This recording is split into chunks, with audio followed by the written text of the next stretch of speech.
Remember when amateurs with homemade radio sets used to sit up until all hours of the night talking with other radio hams around the world?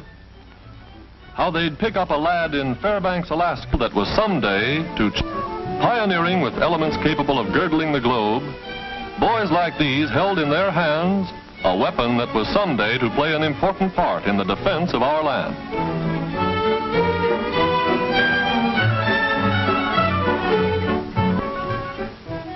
We begin our story on a day in 1943. Joe Brown and his brother Jim were seniors that year. And like thousands of other American boys, their thoughts were far from the peaceful valley country that has always been their home. Well, you can guess the rest.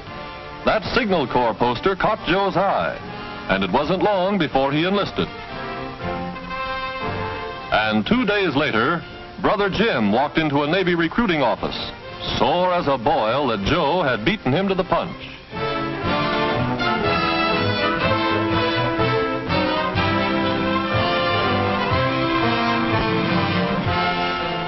Both got their orders to shove off the same day. Naturally, the folks were down to see them leave.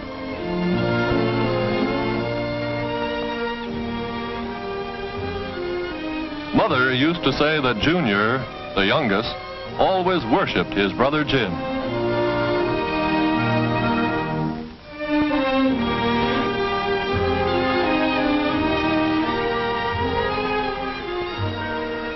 Dad and Mother, of course, were pretty brave about it all.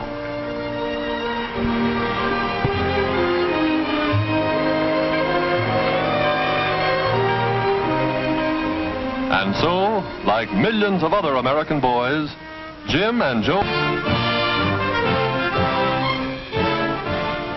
From the drilling they gave the boys those first 2 months, they didn't feel much like letter writing.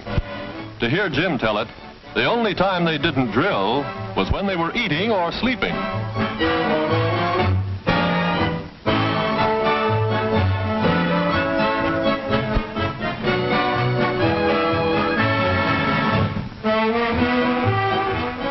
But after the basic training every serviceman has to go through, we got our first real letter from Jim. Jim always was good at letter writing. Dad was so tickled he took the letter down to the war plant where he works to read it to the boys. Jim said, "Dear Pop, I'm finally learning how to be a real radio man. From 8:30 in the morning until 4:15 in the afternoon, we go from one class to another. Most of the fellows are around my own age, and I mean we're getting a real education. Pop, a fellow who goes through a school like this gets training that will fit him for most any kind of communications job, what the big shots call the post-war world. The instructors are experts. Most of them have had practical experience with all kinds of radio installations. They know how to get the stuff across so it's understandable. We're taught not only how to repair a piece of equipment under any conditions, but how to build it from the ground up.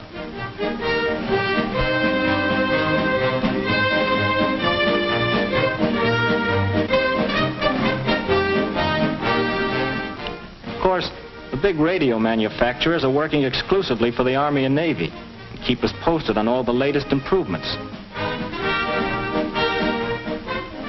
The class in typing and code is what I like best. They shoot the messages slow at first and speed it up until you're taking 24 words a minute. That's tops.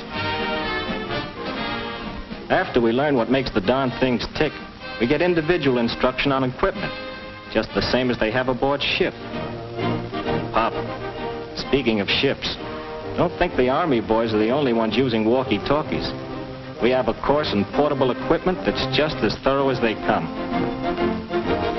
Not allowed to tell you just how we use them, but believe me, when the war's over, these sets are going to play a pretty important role in communications. Right now, they have a range of about 5 miles. That's only the beginning. Well, Pop, we're at the end of our 4th month here. The skipper's executive officer came into class today to read off the list of the men who've passed. Honestly, you could have heard a pin drop. Allen, Armitage, Apostopoulos, Bernica, Bernholtz, Blaine. Gosh, I thought he'd never get to my name. And suddenly he said, Jim Brown. Pop, it was the biggest moment of my life. I made it from the classroom to the barracks in nothing flat. Don't laugh. I had a date with a crow.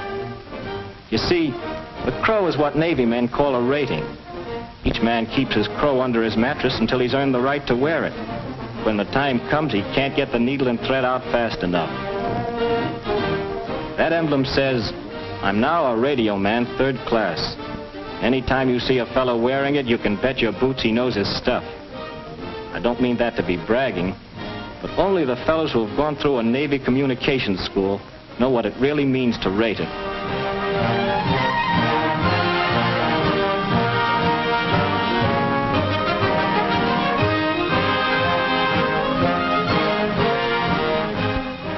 Next day, with the skipper doing the honors, we marched out on the parade ground to get our diplomas. I wish you could have been there, Pop, but I know you have a war job. Besides, the government doesn't want people traveling around the country unless they have to.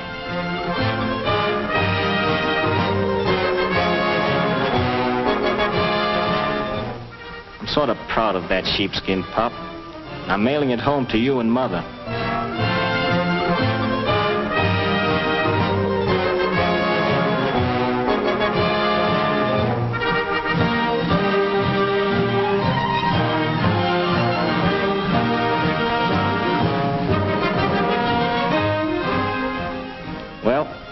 Got our orders to shove off today, and I'm all packed. I can't tell you where we're going, but I'm on my way. Yes, the folks back home are sort of proud of him, too. It seems that just about the time Jim wrote he'd finished school, Brother Joe wrote that he was leaving for maneuvers.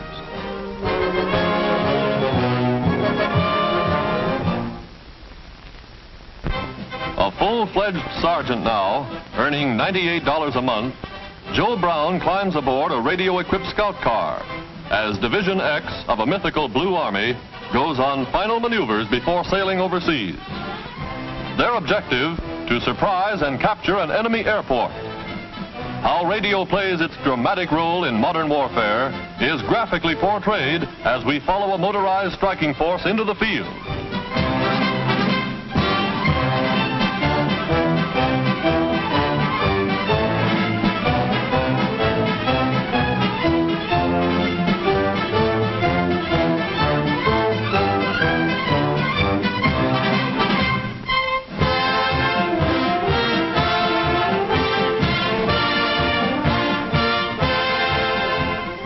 Deploying to scout the enemy's flank, 2 command cars, each armed with a 37mm anti-tank gun, plunge downstream to strike across country. By radio installed in the cars, the patrol is in constant communication with the main force.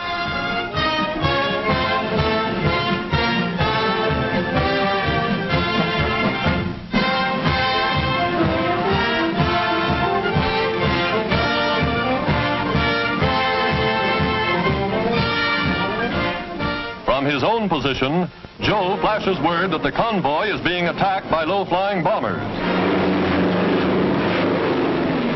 Joe's radio report is relayed to the tank command, and reinforcements roll into action.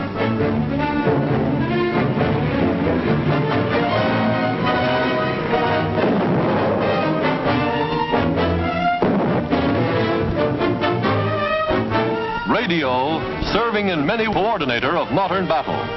Artillery observation post spots the target and by radio corrects the range for gunners miles away.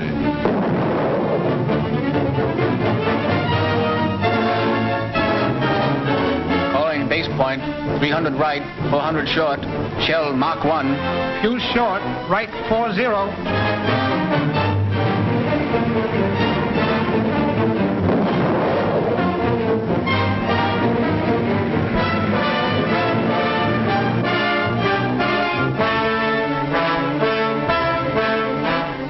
At the Message Center, Communications Headquarters, officers of the General Staff are kept informed by radio of the battle's progress, are in constant touch with all commanders, know to the minute where each unit is operating in the field. A courier unable to contact his unit dashes back for the nearest portable equipment to get his message through.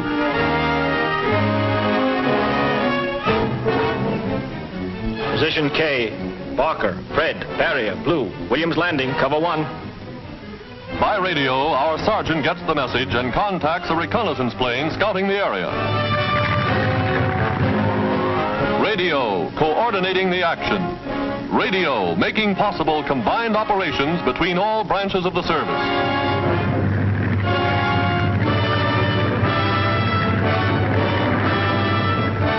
AD 7463, reserves assembling. Fire for effect at my command. And by radio, a message plucked from the skies is transmitted to reinforcements waiting to be called up. Here is radio, performing swiftly and efficiently in the heat of battle.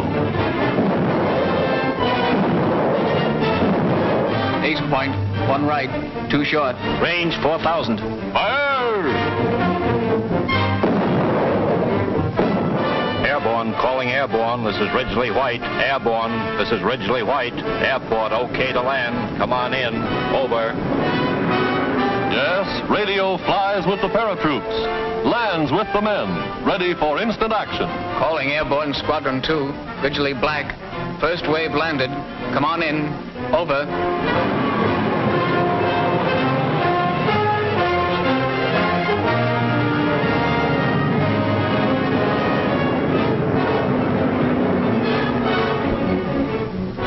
Today, the thousands of Joe Browns and their radios are helping us win the war. The magic of radio bridging space faster than the most powerful plane.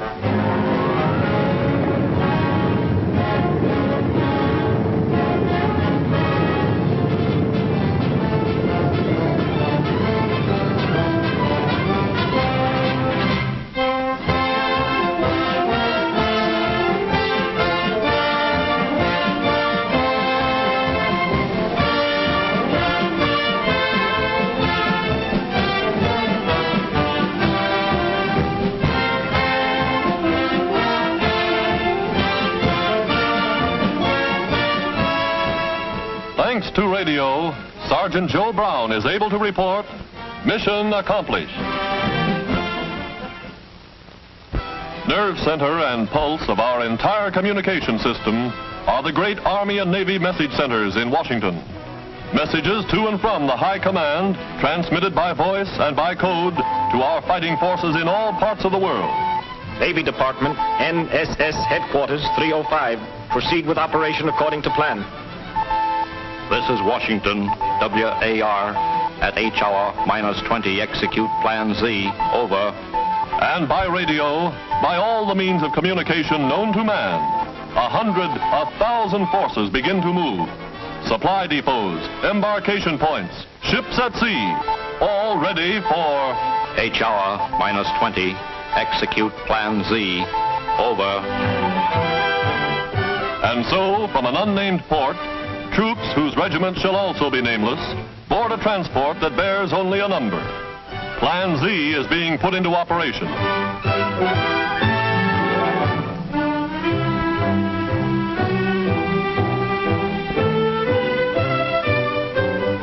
Dawn finds the convoy at sea. Ships, transports, war vessels spread across the ocean, moving as one. Perfect coordination affected by the magic of radio communication. Overhead, patrol planes. The Navy's big PBYs are on guard. Their crews ready to attack a lurking sub or to flash word by radio of the presence of an enemy raider.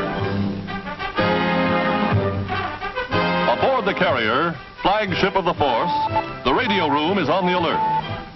Promoted to radio man second class, Joe's brother, Jim Brown, is now doing sea duty with the fleet.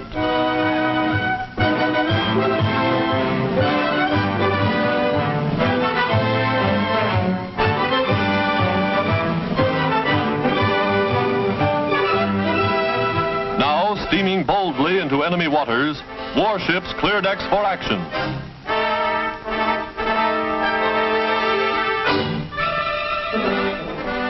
Below decks, the music of some man's phonograph tinkles through the crew's quarters. Jim Brown, the boy from Middletown, had the duty the morning the message came through. It wasn't long before the men knew, this is it.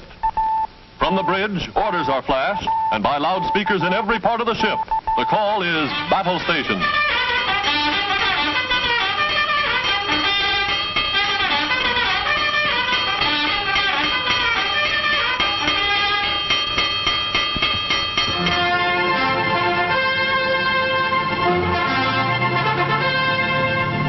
On the flight deck of the flat top, the aerologist gauges the wind.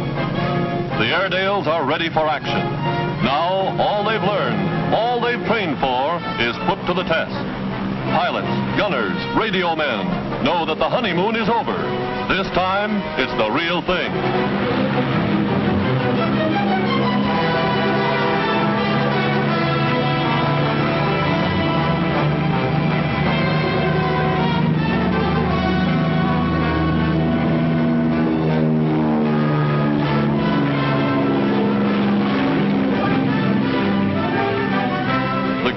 Batteries swing on target.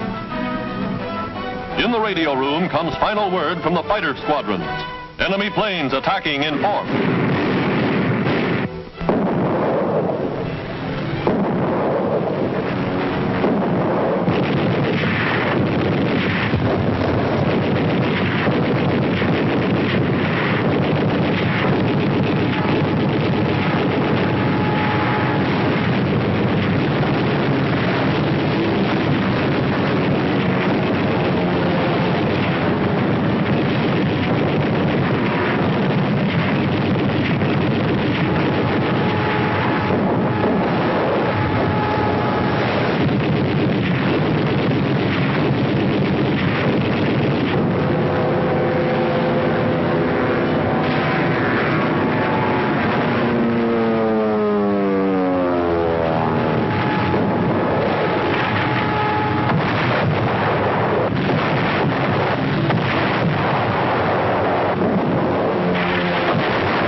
Silenced, the task force is now ready to assault the beach.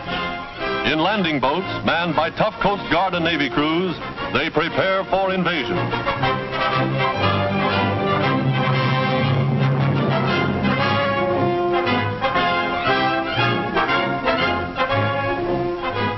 Troops trained in amphibious operations swarm ashore. This is the pattern for modern war.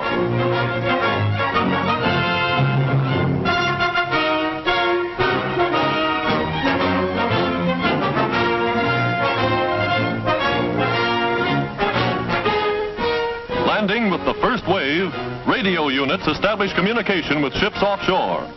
And look who's here, the same Sergeant Joe Brown we last saw training in America. No training camp now. Those machine guns are spitting red-hot lead. Their job done, fighter planes return to the carrier to refuel, rearm, and stand by to repel any new attack from the sky.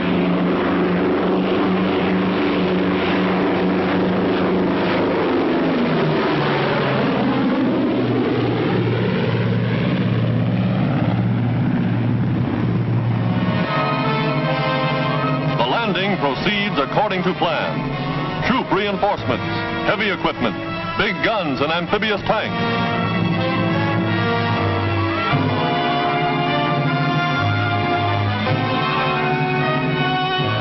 Huge 155mm rifles, long toms capable of hurling a shell for more than 6 miles, go into action.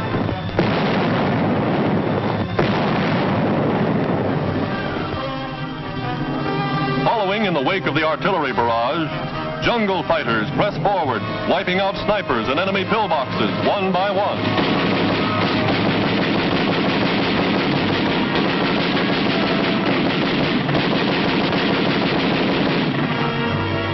From his position ashore, Joe flashes word to the carrier in code. Beach head established. Infantry and heavy equipment landed in force.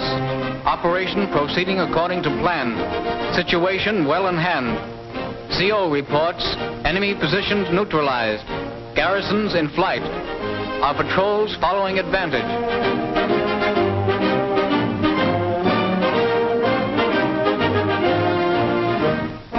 Yes, it could happen even in wartime. Sergeant Brown, in contact with the radio room aboard the carrier, recognizes his brother's voice. Just like the old ham days, reunion by radio, and in the middle of the South Pacific.